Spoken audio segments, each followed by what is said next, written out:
folks, thank you for joining us this week on Weekly Wiffs. I'm your host, Commissioner Tom Anderson. And after a huge weekend last Sunday, the Biscuits broke away from the bottom of the barrel and they're now in the 5th seed. But honestly, if I were the Biscuits, I wouldn't get too comfortable. Honestly, the last 3 teams, it's going to be a race to the finish. It's going to be one hell of a ride. And we're going to go over the top 3 plays from last weekend's game. And starting off with number 3. Number 3 actually came in a bullpen session in the middle of the week with Dan Anderson and myself. Dan Anderson had this great form of a punt kick on ball. Don't really know what he was trying to do there, but it was hilarious. Alright, moving on. Number 2, Rivercast Lemurs. Last inning, ground ball back to myself, hit by Brother Fitzgerald, and I had an unassisted double play when Eric Anderson was running second. And that's what ended the game. It was pretty cool to end that way, and I don't even know how it happened. Alright, moving on. Number 1. Huge weekend for the Biscuits last weekend, and the whole team stepped up big. They walked off, well, sort of walked off on the top of the 6th against the Warriors. Joey Posse's inside the park home run because the Warriors were throwing the ball around. But either way, the Biscuits stepped up huge, and this was a huge game for them. Let's hope they can keep it going. And yeah. And just the whole team totally came together, and Brian Cordano stepped up huge when GM Nate Powers was away.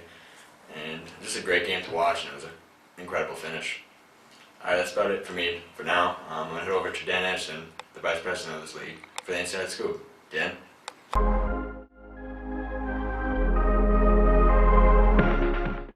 Hello folks, I'm VP Dan Anderson, and this is the Inside Scoop. Alright, so in recent news, the trade deadline has come and passed. Very quietly. No one made any major moves, and now no more waiver claims can be made. So looks like we'll be stuck like that till next year. Appears that the Lemurs have been having trouble as of late. They've been 3-3 out of their last 6 games, which doesn't bode too well with playoffs coming up. They also lost to Hamlin on the mound this past weekend. So what does that hold for the Lemurs' future? Only time will tell. Also, probably the biggest piece of news this week is that the Biscuits are showing signs of life. They took 5th place by beating the Warriors this past weekend, and it should be a pretty close race to the end. This next weekend, going to be some pretty tough games for the Biscuits. They're facing the Cubs and the Lemurs, which are the 2 best teams in the league, so that'll be tough times ahead. Hopefully they'll bring extra gravy. Alright, so Brian Cordano, Rookie of the Year candidate. He stepped up big time for the Warriors, especially this past weekend. He pitched a full game and only gave up 3 earned runs. That's huge for the Biscuits. And I can honestly say that contributed to our victory. Alright, so there's 2 weeks left in the regular season, and so that means there's 4 games left. And these 4 games are going to be huge for the Biscuits. Like, it's super crucial that we need to win these to hold our spot in the playoffs. This upcoming week is going to suck because we're facing the Lemurs and the Cubs, and there's probably a pretty low probability of us winning those, but for the final week of the regular season we're facing the Rivercats and the Warriors, so our season could very well come down to the last week of the season, and could be a fight to the death right till the end. So it should be interesting to see. That's all for the Inside Scoop. I'll see you guys next week. Have a great day. Coming up next is Across the League with Eric Anderson. Eric?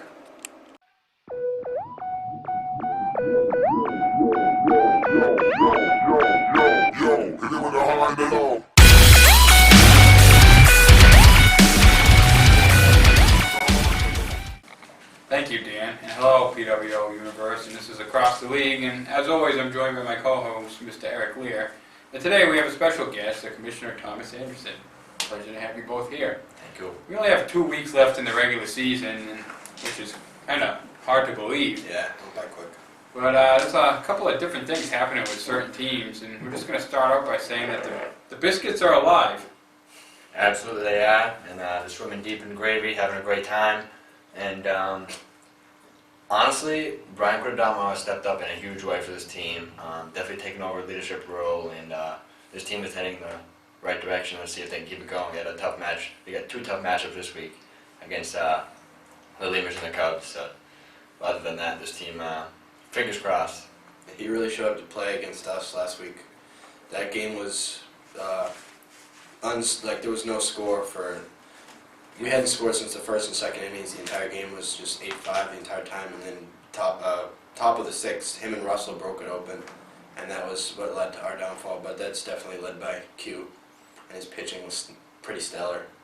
Yeah, he was very impressive the other day, and Brian Quintana is actually my rookie of the year right now. He's my favorite. Yeah.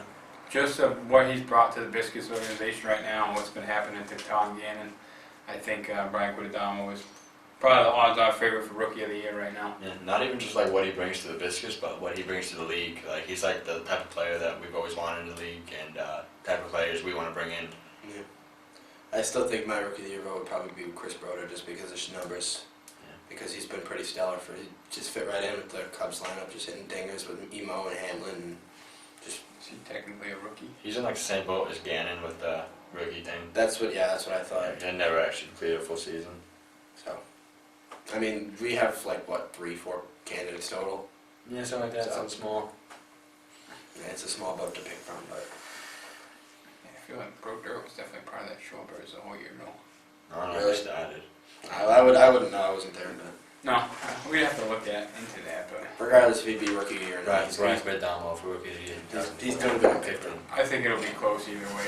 But what the hell is the matter with the Lemurs? They can't seem to pitch lately, and they haven't been able to hit in like 3 weeks, really. What the hell is going on with your team? I sent my team a pep talk message the other day. Honestly, we're not playing as a team at all. Like, everyone's head is in a different direction when we're on the field together. And, like, we never have a good weekend together. Honestly, like, on paper, this is, like, supposed to be the best Lemur team ever, but I've been more confident with my teams of the past. And, there's really no explanation for that. We just gotta perform better. And we gotta let pitchers come to us. I mean, we're swinging at absolute garbage. And, we lost to Nick Hamlin on the mound the other day. Something that that's, like, forbidden to do if you're a Lemur. But it happened, and props to Nick Hamlin for pitching a great I game. was gonna say I don't know. I heard he had a pretty solid outing. Yeah, he looked pretty good. He was pretty good. That was the Nick Hamlin from 3 years ago. Yeah. You probably still can't feel his arm, but he was pretty lights out the other day. But with that being said, will the Warriors make the playoffs this year? Are they going to be the only team to not make the playoffs? Not having a repeat of last season, let me tell you that. And there are really no other words I can say. I'm just gonna have to go out there and play and prove that we deserve a playoff spot. And the way we played against Biscuits was not how we should have played. Because it was just poor batting on my part. I don't know. I was swinging at junk. I think I was 2 for like 20 that entire day between both games. So I was not pulling my weight. On the mound, I felt good, but other than that, just complete garbage. Yeah, you did have some good stuff on the mound, but you were away from wiffle ball for a couple of weeks. Yeah. You've been stuck at Big Work. Y. Yeah, you've been working his ass off and hasn't really been able to enjoy his Sundays, but it's all right. We got you out of it last week, though. You know, I feel like Lear will be there in the end. I feel like the Warriors will make the playoffs as the 4th seed, actually. 4 seed. That's the 4th Yep. seed. I feel like I'm not totally bought into that idea, but I'd like that. Well, technically the Rhinos are only up a game. Yeah. I feel like the Biscuits will be 5, and the Rhinos, I don't know. The Rhinos have a tough stretch. They play the Warriors this weekend, which is a huge game. Absolutely. Then they play the top 3 teams to finish up the season, so it's going to be tough That's to nuts. make the Rhinos' case to make playoffs. But every time we call them out, they seem to come through. So Say the Rhinos beat the Warriors. Are the Warriors done? Does that like lock in a spot for the Rhinos? Depends on if the Biscuits win or not. Because we could still beat the Biscuits, and they'll like. This whole 4, 5, 6 is fucked. That's literally Because crazy. regardless of the Rhinos' record, if we somehow get 2 wins and they don't win out at least one of their games, then we'll be tied with them, and we'll at least have a spot regardless because we have the tiebreaker. We're 3-0 against them currently. oh, exactly. And if the Biscuits don't win, and we get at least 1 win, then they're out. Yeah, there's quite a bit of scenarios. Even scenarios up at the top too, with the 2nd and 3rd. And technically, the Cubs are only 2 games out of 1st place right now, so anything can happen. We still got 2 weeks to figure it out. But no trades at the deadline. I was kind of shocked by that. I guess every team is kind of like, that's my team, and I'm sticking with it for the playoffs. But It wasn't without any effort, though. I mean, there was a couple GMs trying to make moves desperately, and Put most of my squad on the block, and no one's giving me something that I wanted. So. Well, they were even grumbling that Tom was looking to trade him out to his people too, so nothing happened. It's all just a bunch of talk just to make things interesting for the 24 hours leading up to the deadline. But just want to do a shout out that the old home run record was broken. Nick Hamlin had that record. He's since broken it and still has 2 weeks to add to it. He's currently at 31, and That's insane. yeah, he's leading the league. Yeah, and he has pretty favorable matchups, so I could see him maybe close to 40 Jesus Christ. before the end of the season. That will not be shattered, ever.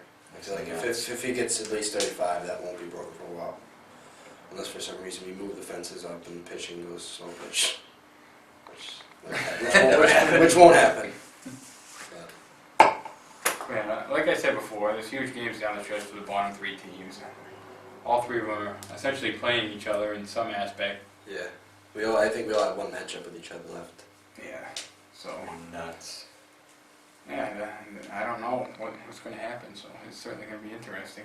Honestly, it's unpredictable at this point, but just like the team that's sitting in the 4 seed right now comfortably could honestly be out of the playoffs on Sunday. That's literally ridiculous. So anything can happen, and yeah, it's going to be definitely fun to watch. Anything else to add, Mr. Lear? No, sir.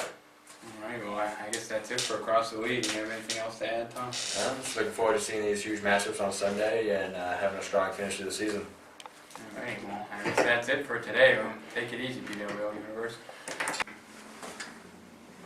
Hello, folks. Thank you for watching this week's episode of Weekly Wiffs. And this Sunday, we are continuing the regular season. And 11:45, we got 2 games. Biscuits at Lemurs and River Cats at Cubs.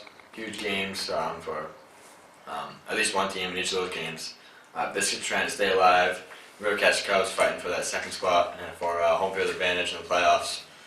And then moving on to 12:45, Cubs versus Biscuits. Once again, Biscuits trying to stay alive. And Rhinos versus Warriors, which is probably the biggest game of the day.